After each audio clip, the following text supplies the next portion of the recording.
Welcome to the Recovery Report Live. My name is Matt Sengsourinh, president of GlobalPro Florida. I'm here joined today by one of my favorite people in the whole entire world, one of my good friends who I'll get into an introduction all on his own, all separately from what I'm going to talk about today to open up the show. But we wanted to try something different today, something new. So we're here in the podcast room. Hopefully this becomes a regular occurrence here, and you get to hear more from us and our favorite guests and our domain experts that we bring on to the show. But for the most part, GlobalPro is your insurance coverage expert before, during, and after any loss or damage. We have extensive experience on our multidisciplinary team. We've been around for 13 years now. I mean, it's a tremendous experience over the last decade plus, and we've served over 1,500 plus community associations, hundreds of business owners, dozens and dozens of developers, contractors, and subs. And today we're pretty much known for those construction-related claims. That's kind of how everything has shaken out, especially because of everything that we're going to talk about today in terms of development, all the new associations, all the new properties that are going up in the pipeline here in South Florida. But for the most part, GlobalPro has always been there for any insured that is backed by commercial paper. And that's going to continue hopefully in the next 20, 30, 40, and 50 years. So without further ado, I want to introduce again my good friend who thankfully joined me today in the new iteration of the Recovery Report Live. But I'm sitting here with co-founder and CEO of Affinity Management Services, Mr. Rafael Aquino. Thank you very much for joining me today, sir. Appreciate it. No problem, man. Thank you for having me. It's always a pleasure to be on the show with you guys. I love what you guys do outside of just the day-to-day and really promoting the education within the industry, but more importantly, how you guys deliver on your services. So excited to be here at the Nucleus Studio, being one of the first one, I guess, to put it in the studio part of it. So excited. Yeah, that's great. So that's what I wanted to talk about too up front. You're a new member now. You're part of the Nucleus family. We're getting used to using all the toys and all the gadgets, the different rooms and all that. So it's been a lot of fun setting this up, getting it moving, and now we're here. And again, hopefully this becomes a more regular thing, right? But thank you for the great intro for yourself and for us. Obviously, we have a lot of synergies and we work well together. 100%. And I want to kind of start there. There's a couple things we want to touch on for sure today, but I wanted to start there. Let's talk about the association world, our industry, and things that are going on. And I want to hear from you, basically, what 2024 looks like so far. Believe it or not, it's almost March. I can't even believe first quarter is almost done here, and then then it's storm season. So we're going to be all over that, of course. But tell me, how's this year started?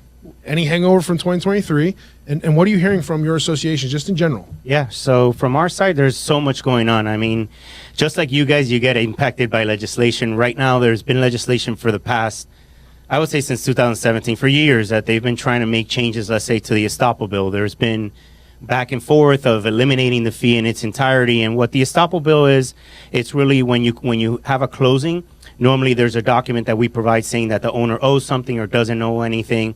And there's liability tied to that. And unfortunately, the Senate president owns a title company, and they don't want to pay the estoppel fees. So what they've been proposing for years now is to completely eliminate the estoppels.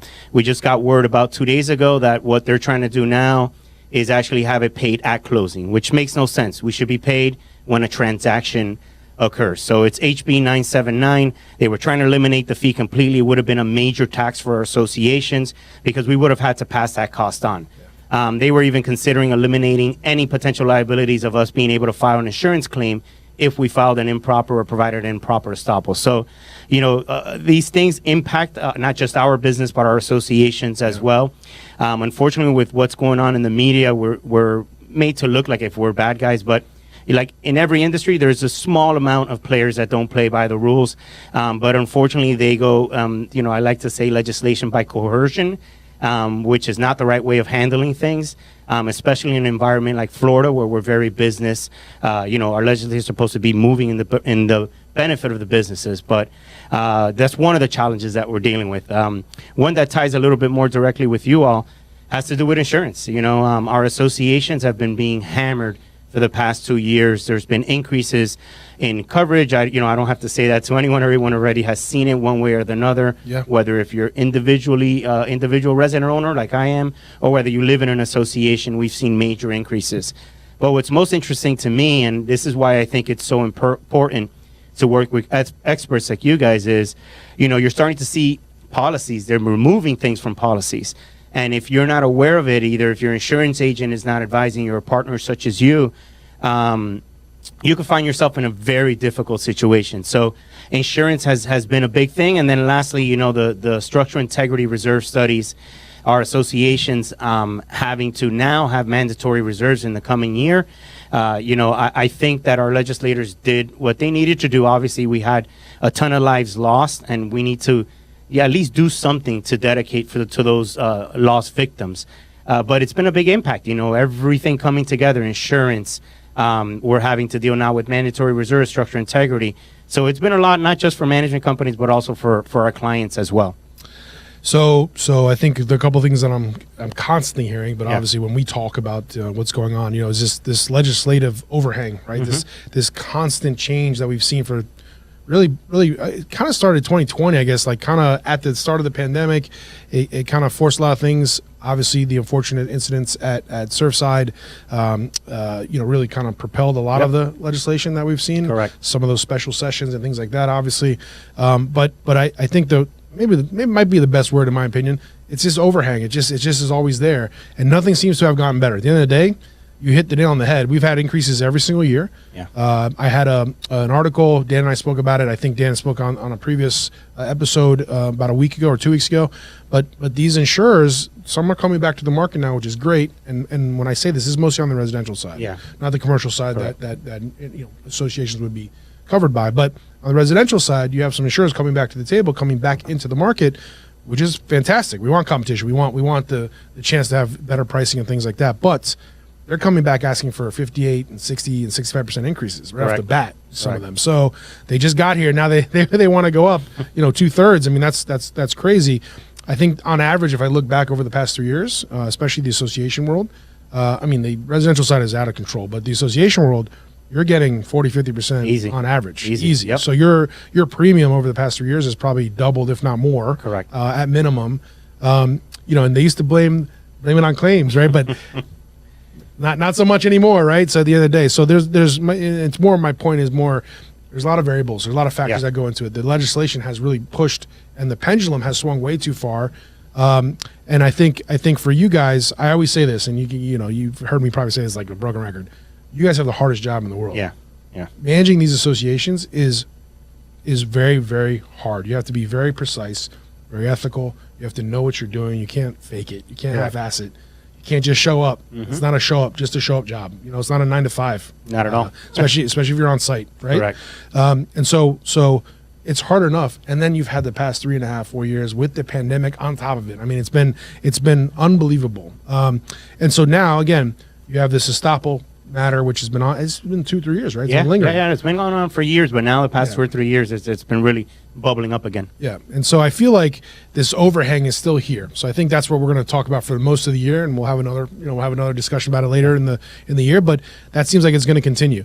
Getting back to some of the things you also talked about, the SIRS, the structural integrity reserve studies, you know, they're due, and we're going to find out here shortly. I think in a week or two, if they're really due in 2024. Correct. So, you know, your job is as hard as ever, if not even exponentially harder because of the past 3 years. Now you have the situation where these associations are forced to do this.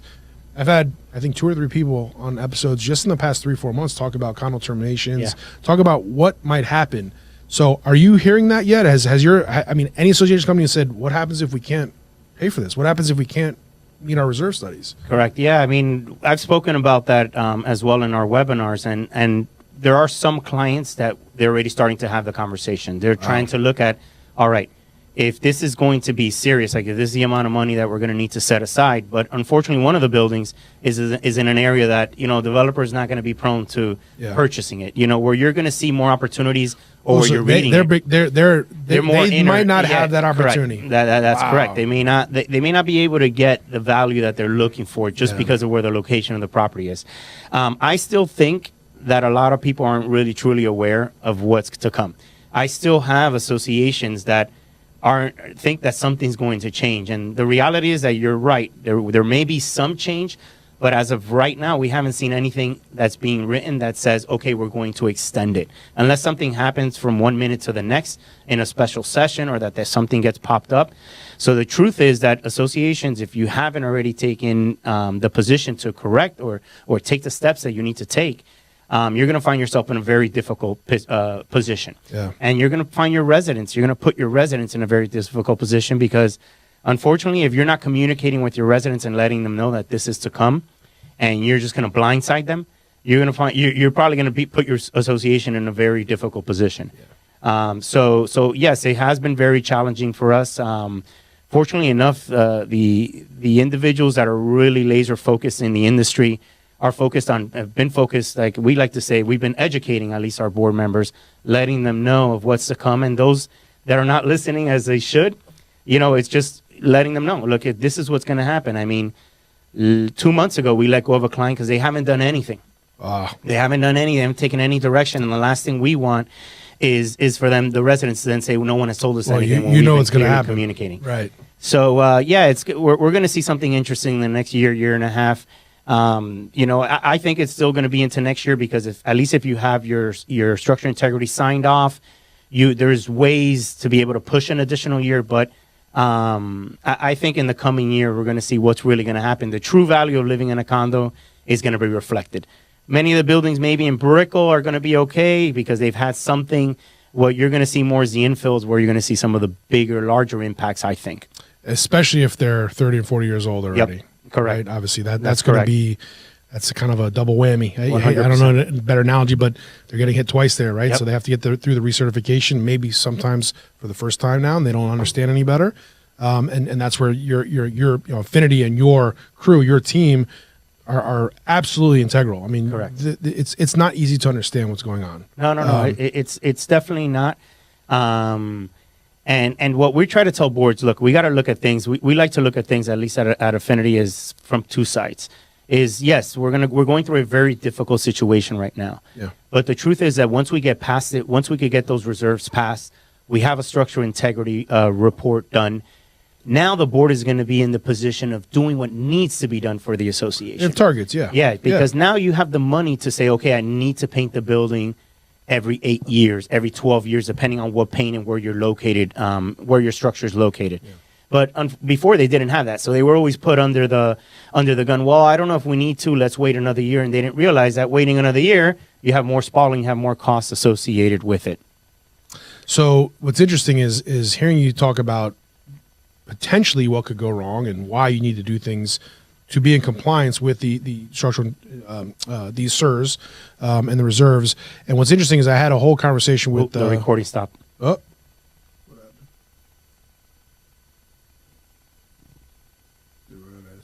1.8 gigs out of 255. No. That's weird. Okay, we got one. Save program recording to this device. Is it the right one? Oh, maybe it's this device. Okay, stop recording. Okay, this is still recording, so I guess they'll have to edit that. Are we on the right one? Yeah, I'm assuming. Yeah, this is mine. I've got 250. I have 255 gigs. So it's a device that that ran out. Okay, so we're still on. I see recording. Okay. All right, cool. So let's. So jumping back into what we said, what we were talking about. So you have the potential, the what might happen if things aren't properly, I guess, understood, and then attacked. We'll call it, right. You have to go attack those certain reserves. You have to go and figure out what's necessary today, and do that according to the legislation, according to the statute, right, according to the law. But the interesting thing is, and I have had this conversation with Ms. Lopez, Vicky Lopez, Representative Lopez, and it's interesting. She introduced a bill that might do exactly what we were talking about, which is if associations are going to get in compliance and they're going to do all this stuff, that's great, right? You're forcing them to do it, okay, but everything that the result of all that should be that these properties are in a better position. The integrity, the structural integrity of the property should be in a much clearer, much more stout position. You should be okay. That's the whole point.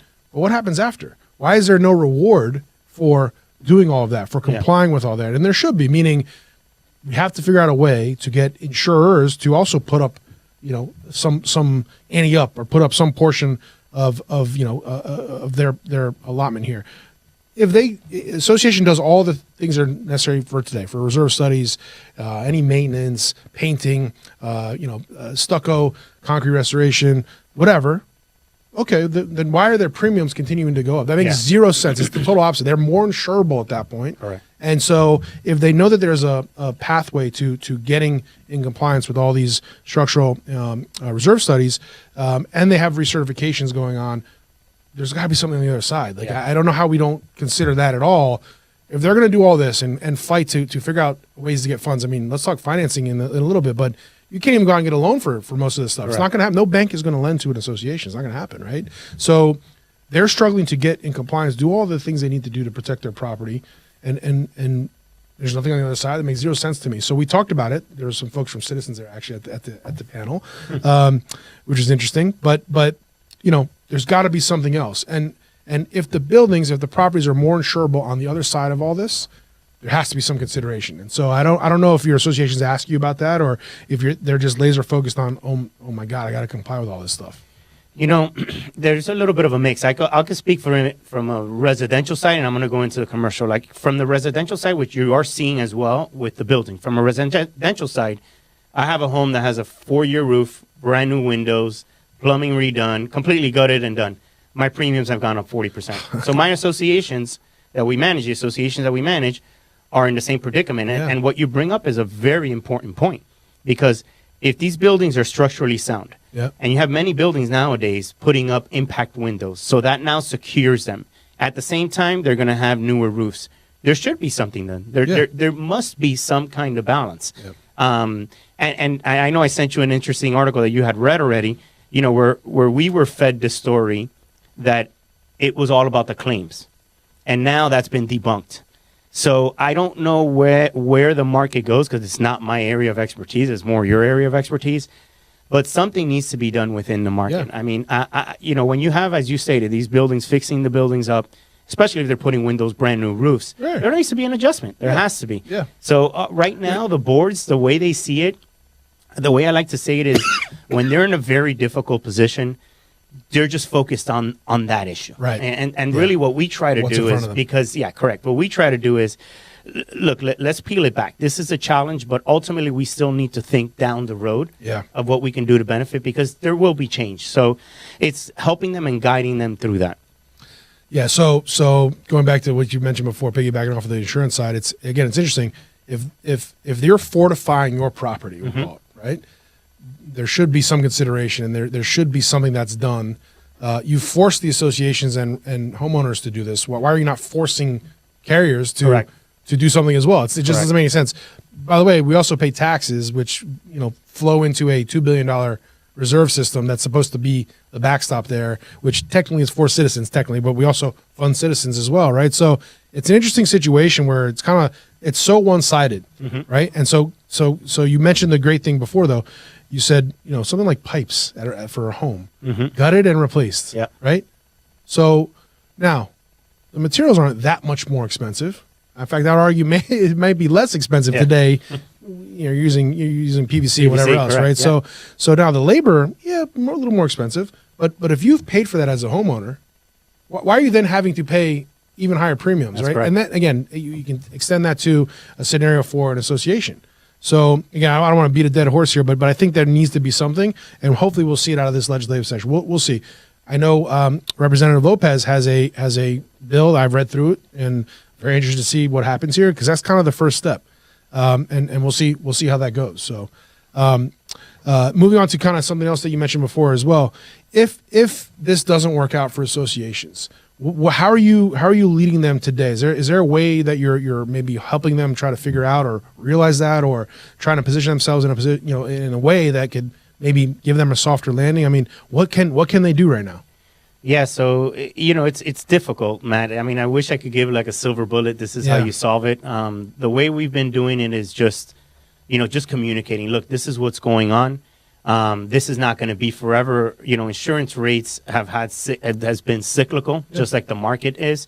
Hopefully, obviously we've had a lot of storms, and that's the angles that the insurance carriers take. Yeah. But ultimately, the only way right now that we're seeing a way through it is just communicating and making them understand, look, this is the situation. This is how we're going to get through it. What we're finding is that, board members and listen, they always do their best, and they're always looking out for the best interests of their members. but sometimes they could be a little blindsided, you know, where they're saying, okay, insurance are coming up, reserves are coming up, where can I cut? And that's unfortunately not the right way to look at it. So, for instance, we've had some instances where they're trying to cut staff. Okay, let's just cut some staff members. But then you're going to bring down the quality of the service for the association. Yeah. Now, there is technology that could be used. But, for instance, you have some associations that, we've recommended, let's say, an Amazon locker or lockers to be placed because front desk is maybe not necessary at that particular building. Certain buildings you need front desk. That's the repertoire the owners are looking for. Sure. There's certain buildings, we could change shift. So we always give creative suggestions. Sometimes they're blown off. Sometimes they're not. Just like security guard services in certain buildings, if you have the data that tells you there's been no break-ins or you've had one break-in in 4 months from this hour to this hour, then maybe let's make an adjustment on the security hour services. So, it's thinking outside of the box using data points. If you're using technology to track certain things, then yes, we can provide some alleviation there. But in certain instances, board members are not open to it. Yeah. Just because, look, we want to have a body or we want to have somebody here. And you know what? At the end of the day, we work for the client, but it is our responsibility to at least give a professional recommendation. Sure. And I think one of the things I wanted to extrapolate from that also is the education. You're always educating. Yep. You're always trying to give them suggestions. Correct. Give them the what's innovative today. What can we do? What are some things that maybe we haven't thought about? And I think that's more what I was getting at, which is you have a ton of webinars coming up. We're doing things together with some of the associations out there as well. And so I think education is going to still be key. We've talked about it for 3 years now, 4 years now. You got to keep giving them as much info as possible. So I think you're going to continue to do that. Obviously, I know 100% how you guys do it. Yep. And then finally, I think I think one of the things we've talked about also is that there are certain parts of the statutes that I don't think most associations know about yet. That they're going to have to get in compliance with. And you and I have talked about it. We're going to be launching this new service, which I hope to roll out with Affinity and your associations. And we'll definitely have a whole different discussion about it. But I think there are going to be some options here coming up, which you said earlier. Maybe we'll get some relief here. Yeah. Maybe the legislative session will change a couple things. I hope maybe some parts of this bill that Representative Lopez is really pushing for really make it because they could be helpful, hopefully. And then some of the new services that I've been talking about, which we're going to launch here soon, are going to really be geared towards helping associations, really kind of have a chance, I should say, and an opportunity to reduce some of their premiums on various policies. And I think that's all we can do. Like you said, we got to give them the information, help them get to the water. Correct. They got to drink at the end of the day, right? Correct. So, and I think you guys do a good job in doing that. You're going to keep doing that. So, other than that, how do you think? This might be more news for me, selfishly, but I don't know if you've been seeing the headlines, but looks like the weather pattern is changing. Yep. So let's jump into storm season just a little bit. Sure. But I know March 27th, I think it is, we get the actual forecast from the guys at CSU, which is the big forecast for the year. So we got another month, but we've said it, and I went out on a limb the past couple of years. The water was too hot on our side. We were in the El Nino pattern. So what happens is you get this kind of cold air from the West Coast coming from the Pacific. Mm-hmm. It's called, it's basically wind shear, and it kind of cuts off all of the hot air that's actually convective here on the East Coast and the Atlantic, which can create storms, and that's going to flip. Yeah. So the water's really hot still, hotter than average, which say not, it's hotter than average. But they're not going to have that wind shear. It's switching to an El Nino this year, which could mean a tremendously active storm season. Wow. So selfishly for us, right, like we're going to be doing a lot of education, a lot of updates going into storm season this year and things like that. But insurance premiums are high. We just talked about that. Hopefully we get some relief here, maybe from the legislative session and some other things. But if your associations have done everything they're supposed to do, they're on the right path. They're doing all this, and then we have this active storm season.